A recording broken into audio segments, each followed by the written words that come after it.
10 Hag, 10 failures, 10 atrocities. Bruno Fernandez, bro. For me, he's been terrible this season. The nail's already in the coffin. It's There's multiple already- nails in the coffin. Thank you guys for 100 subscribers. Grinding for that for a minute. Welcome back to the channel, ladies and gentlemen, for another Switch to Play episode. Today I'm joined by my co-host, as always, Naeem. How you feeling, man? Back at it. Hell yeah, bro. Consistency, bro. Back at it like third week this time, I think. Oh. Hey, man, I'm loving it, bro. I'm loving it. We got we started recording shorts a new way. It's all coming together, man. We starting to figure out, we're starting to hit our stride. Yeah. You know what I'm saying? The growth will come as far as the consistency. You know what I'm saying? But today, man, we got a topical video. You know, Naeem, it's some things happening in the Prem right now that, you know, we never want to see a man lose his job. You know what I'm saying? But I don't know why you. No, actually, no. You can't want a man to lose his job. For my sake, I want him in charge. You know what I'm saying? Oh, because it benefits. It benefits me. It benefits me. I mean, as a neutral, I guess, you know, I don't want to see a bald man lose his job. I mean, you know what I'm saying? But today we're talking about 10 Hag, you know what I'm saying? 10 failures, 10 atrocities, 10.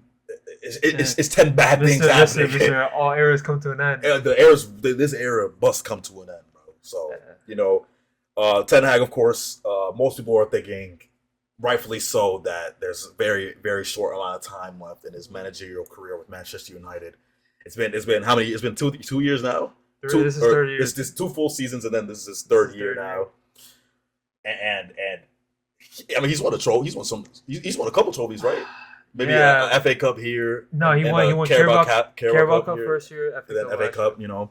So some trophies, but the results just aren't good enough, man. So today we're here to talk about how long does Ten Hag have left as coach of Manchester United.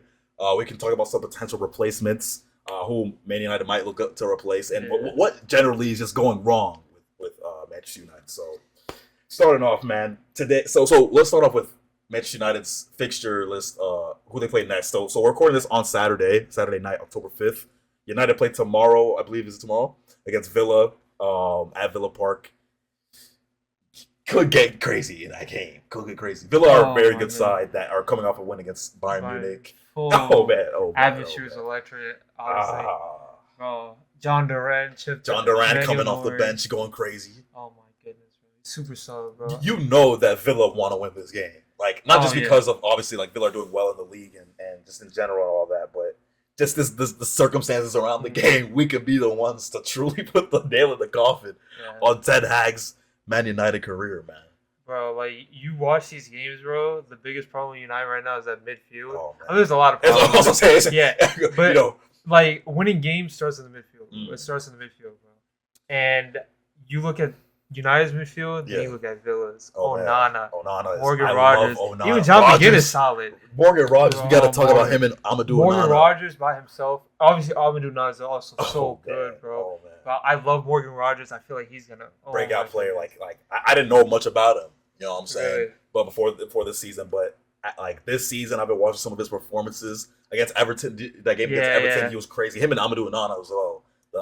What a signing! Great signing for Villa. That I wanted Barca to get him so bad, but I guess he just didn't fit the profile. But you know, those are the profiles that United have to watch out for in that midfield, because, like you said, they are going to be destroying stuff in that midfield, man, tomorrow. So they might destroy 10 hours. It might be career, over, bro. It might be over, bro. Because like I said, the midfield. Okay, so you think the midfield is the worst part about it? Because I feel like United can score goals. Like we saw like who they just played against that they blew the Porto. Like they went 2-0 up, Højlund scoring. But did you watch any highlights? I didn't watch it. I didn't watch the game. The first 2 goals Diego Costa gifted. It was gifted goalkeeping mistakes. Bro. Yeah, gifted them. But you know, you got to put yourself in the right place at the right time to get those opportunities. That's true. But we all know the thing that one of the main questions that's been asked of Ten Hag over the course of his Manchester United career is the identity. At Ajax, it was a clear identity.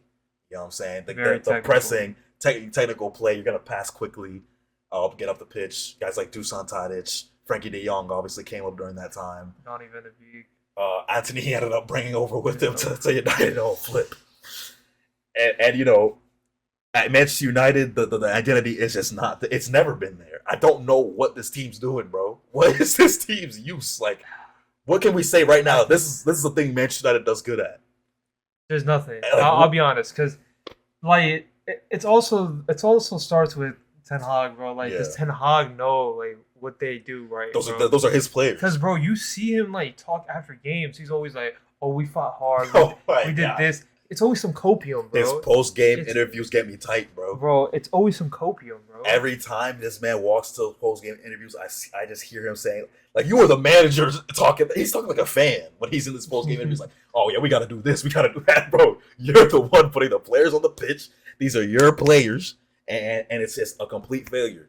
I saw some tweets. You know, Mark Goldbridge, one of the most famous United fans of all time. He tried to allege that there's too many players in the squad that are from the previous generation, like Louis Van Gaal era. Yeah, you saw that, right? Yeah. And then the replies were just cooking him like, bro, there's only like 3 or 4 players that in this team that Ten Hag didn't have anything to do with. You know what I'm saying? So it's like these are his players that are just not performing. The tactics stale. I don't know if the players have just completely checked out or if. Let's start with the players. You know, one player I want to talk about. I mean, we've talked about him already a little bit, but Bruno Fernandes, bro. This season, guy, oh my goodness. This guy got sent off in back-to-back games as your captain, bro. Oh my god. And if I was a United fan, I mean, I see some people saying that he was Ten Hag out, and that might be why he's sabotaging right now. Wow. So I don't know. Like, bro, Bruno Fernandes, it's just so it's so odd because yes, you look at the last 10 years, bro. There's been a lot of players in and out, a lot of bad players, bad performances. But Bruno's always been the one consistent one. Yeah. You see him, the captain of the club, like you said, doesn't miss games. Never misses. Yep. And he's just falling off. Even before these 2 red cards, his performances were awful. For me, he's been terrible this season. And he's capable of pulling a rabbit out of the hat, so to speak. Yeah. I guess he has that ability, but he the way he plays, I'm not a fan of his play style. No, because it's like as soon as he gets the ball, it's a ticking time. He's rushing to go somewhere. And there's nowhere to go. He's looking for that final killer pass, and if he doesn't have it, he's shooting something. Bro, he's shooting something, and he's giving the ball away most of the time. And he's giving the ball away. All my days. Did you see where he gave the ball away? I saw a clip on Twitter where it was maybe a 20-second period where he won the ball back. Oh yeah. I think was that against Palace? I think that was the Palace game. I think I know what you're talking about. This guy's not. It's just not. Yeah. I don't know, man. Bro, and it's it's tough because I will say one thing. Erik ten Hag has, I think, especially since last year, he has been playing him in a more deeper role. Yeah. It doesn't suit him in my opinion, but still, you gotta adapt to it, bro. You gotta be able to. The way you're playing, come on, bro. You get the ball and you're looking for that killer pass every time. You gotta have some type of control of the game. Yeah, they take tempo. I feel like Ten Hag would have at least said something to Bruno about that because that's how Ten Hag's whole identity is. You're gonna play my way or the highway. You know what I'm saying? Maybe that's what it is. I feel like Ten Hag hasn't imposed his will enough. He's on the lost the players. Yeah, bro. It's not. They're gone. Did he even have the players? Because you remember at first it was Rashford. Earlier seasons, Rashford's performances dipped. At first he was really good. That first season, bro. I believe it was the first season. But there was a 2-month span where he was cold. World, yeah, he was I think it was from January to it was right after the World Cup. Yeah, and then it just hasn't been the same since then, bro. And Ten Hag, like I said, maybe the star players in the squad, he hasn't done enough to impose his will on them. Another player I wanted to talk about was Lisandro Martinez because I just don't think this guy is good enough, bro. With Argentina, he's a different animal, but with United, I don't know if it's the size. I don't know if it's. I think for me now, it's definitely the size. It might be the size. If you watch United, they play a high line. Yeah. And there was this one time in the Porto game. I don't know if it was for a goal or a chance they created, but it was literally he was 1-on-1 with the winger, and the high line he literally saw him, bro. He was like, I'm just run past you because, bro. At the end of the day, bro, his strides are small. Bro. His strides are small. He can't leap. In a high line, he can't run in those big spaces. He Balls can't cover over those the top areas. are just going over him. You can't cover those big areas. You can't. Oh man. And when you go back to when he was actually doing good for United, that first year they played very pragmatic and they were in a low block for most of the time. So him and Varane were they were in good position to obviously defend. But now when you have to cover bigger areas, Lisandro, it's too much space. It's too much space to cover. He cannot do it at all. Their new signings. I mean, Xerxes. Let's assess their new signings. Xerxes, De Ligt, De Ligt got bodied. I don't like De Ligt. I don't like Oh De Ligt, my man. goodness. I don't like De got Ligt. bodied. Let's be real about De Ligt now. This is his third. This is his third club or big club. Well, unless you count Ajax, which is 4, but he performed at Ajax. Went to Juventus, went to Bayern Munich, went to United now. I don't know when we're gonna start to ask some questions about this guy because I don't know what situation he has to be put in to succeed. It's like he's a big center back, bro. Like he looks like he should be like aggressive, like winning the ball, like going like not head first, but like being the aggressor and something. Yeah, I was saying. But he's just so like nonchalant. He's laid back. Like, he's very laid back, and it cost him, bro. Because Almirodian or however you say his name, he dunked on him. Samu, I love him. Yeah, Samu. What a player. Dunked on him. What a player. He dunked on him. And you know, I mean, United, we've been asking questions about the defense for years. It feels like now. I really don't know if there's any specific fix to the team because I have seen people say if you bring in, we can talk about replacement managers now. If you do bring in someone else, who is it? And like, does it fix anything? If you sack Ten Hag now, say tomorrow Villa really do United something crazy, and they say Ten Hag it's over, you're sacked. Who do you bring in and what do they do with this squad? Because listen, Anthony ain't getting you nowhere. Okay. Garnacho, I liked some of his performances off the bench, but when he starts, the guy, I don't think he's good enough when he starts. Hoyland, I don't know if he's his good. recruitment. It's too many people who I just don't know if they're good enough. They gave him too much power in the recruitment. His recruitment is terrible. It's not. Even it's if not you look at like the Ajax players he got, look at the ones he didn't get. Bro. Yeah, and Mohammad Kudus. Oh man, Kudus is cold at West Ham. I love him. There's like 1 or 2 more like that went to other clubs that are performing. Yeah. Bro, like you think of like the players he missed out on. Oh, even did he manage Gravenberch? Ooh, might have been Gravenberch too. I'm not too sure. Though. I'm not too sure if he was there. It might have been, but like you know, Mohamed Kudus is a big one. Kudus, yeah, definitely Kudus though. Because like the potential replacements that I saw were just Gareth Southgate. Yeah, I think. What else did I see? Like, would you consider the season gone for United? Oh, this season's gone. I mean, they're still in obviously. Well, I mean, they're like 14th. Right? Yeah, it's bad. I feel like they could maybe push for like top 10 at some point. Yeah. Whatever, like 7 games. I feel like whatever manager they're gonna get, they're gonna bring a stopgap manager probably for 1 year. Okay.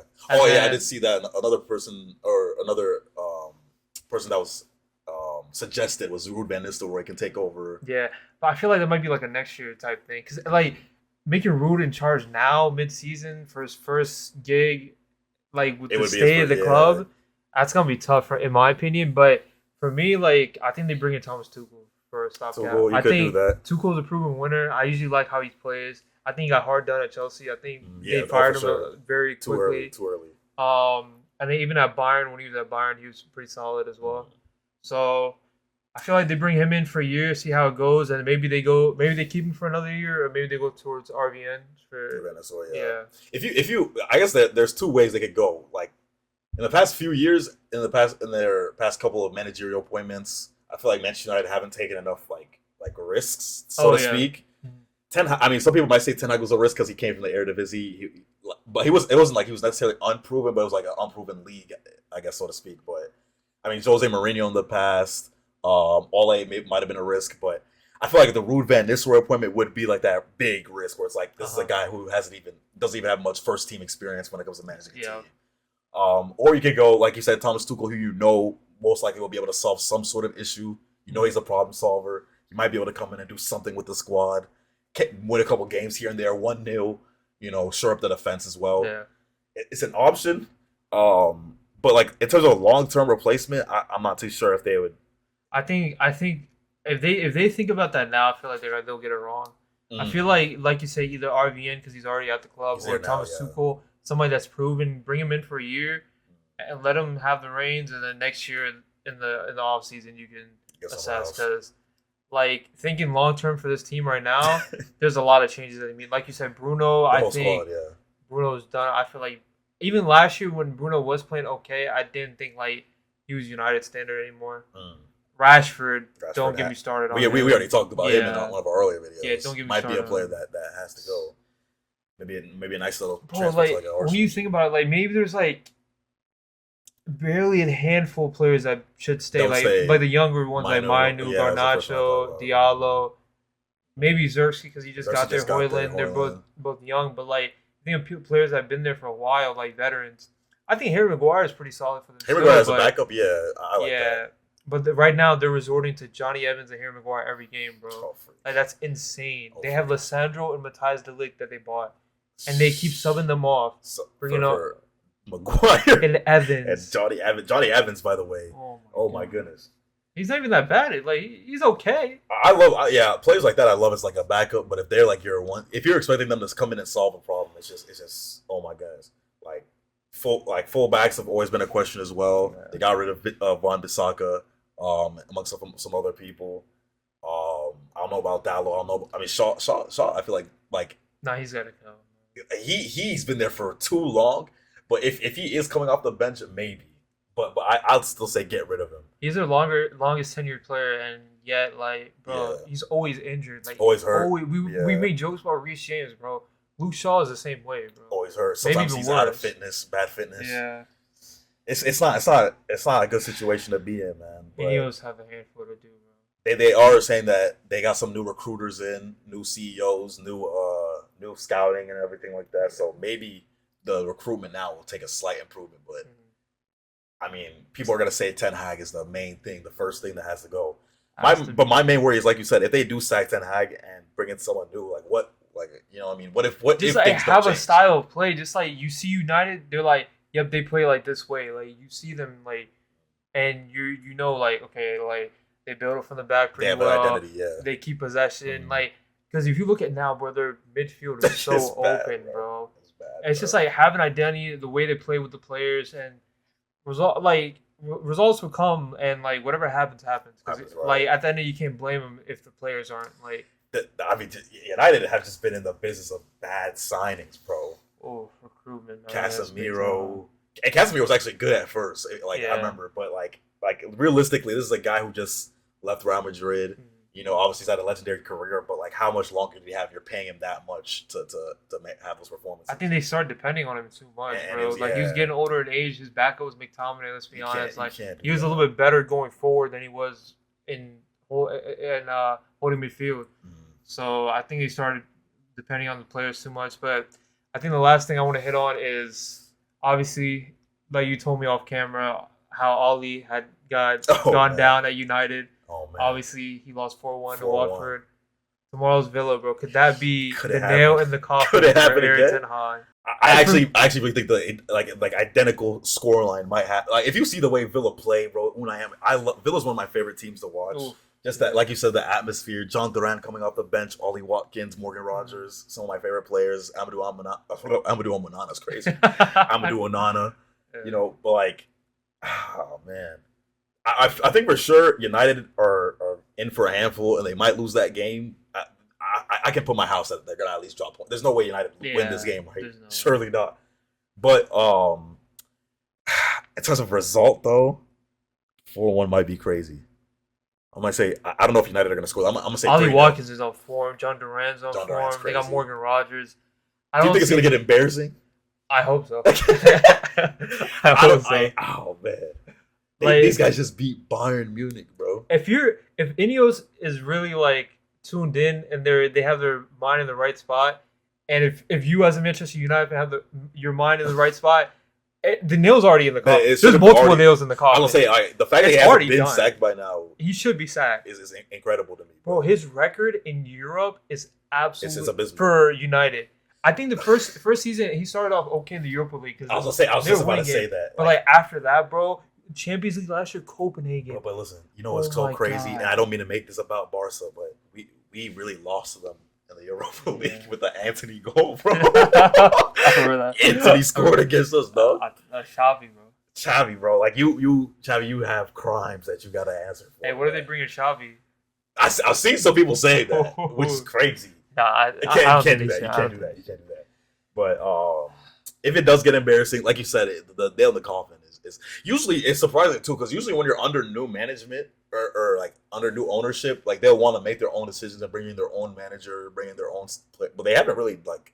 I mean, obviously they made signings, but they haven't. Bro, after that FA Cup game, they had the biggest decision, like keep Ten Hag, take him out. For me, he should have been sacked. I think that it was a cute little FA Cup run. Okay, they beat City in a one-off game. Okay, sure. The FA Cup, let's be honest, it didn't really matter to City. They barely beat Coventry. Liverpool, they beat us barely, but that was more of us collapsing than it was. We collapsed that whole end of the season. We collapsed. That was a bad collapse. That was more on us. So yeah, they got gifted an FA Cup, but he should have been sacked. But I mean, I think it's his time to go. I think he's done. Ten Hag, man. I'm sad to say because when he was at Ajax, I wanted him at Barcelona really bad, and who knows? Yeah, no, people wanted him. He was a good coach. Who knows what would have happened? Do you think would have? Do you think it's him or do you think it's United? Like, what is it? Like, I don't think Ten Hag's a bad coach, but like, if you just isolated United, at first I definitely thought it was United more, but now yeah, it's still United. Like the infrastructure is it's improving a little bit, but it's still bad. But at some point, like I gotta see someone on the pitch, bro. Yeah, like that's where you can control. But bro. If the players have like just checked out completely, what if? You know what I'm saying? Like, what more can Ten Hag do? You know, but like that's also on him. Like he's got to have more control of the locker room, bro. You just listen to him. You just see his mannerisms, even on the touchline, bro. Like when things go bad, like you don't see him doing anything, tweaking bro. Out, like he's just like blunt face the whole time. It's like Darvin Ham with the Lakers. Yeah, you remember that? What are the Darvin hands in his pockets, man? It's like you got to get out there and do something, bro. You know what I'm saying? But listen, Ten Hag, man, I'm gonna hope that you do well, man, because you deserve redemption. Maybe it's gonna be at a different club though. Maybe he takes a step down after this. He goes to like Italy or something. He needs to take a step down before they fire him. Bro. It's bad, but hopefully Ten Hag can figure it out. United, they have a couple things that they have to sort out. But ladies and gentlemen, that's another Switch the Play video. Let us know what you think Ten Hag's future is gonna look like. And I mean, by the time we upload this video, it might be over. It might have been sealed and done because I think we're gonna upload this video tomorrow, and the game will probably be done by then. Yeah. If they have a bad result, it's over. So let us know from the future what happens. Thank you guys for watching this video. Please make sure you guys like, subscribe, and comment. Like I said, leave a comment. Let us know what you think is gonna happen. I was going to say we had 100 subscribers. 100 subscribers. I forgot 100 about subscribers, that. man. Thank you guys for 100 subscribers. Grinding for that for a minute. Next milestone is 1,000. We'll say 1,000. Let's just say 500. We'll say 500. Let's say 500. Let's keep it humble. 500. Get it to 500. Make sure you guys comment and look in the description. We're gonna have some of our other social media in there. We're uploading TikTok shorts, reels, and everything like that. So follow us on those platforms as well. Twitch streams as well from Murata Moji over there streaming on Twitch. Popping. You know what I'm saying? Naeem got his YouTube live stream watch alongs as well that he does. And someday I'm gonna see if I can work around it. So just make sure you follow all those. But like we always say on this channel, man, we out. Peace.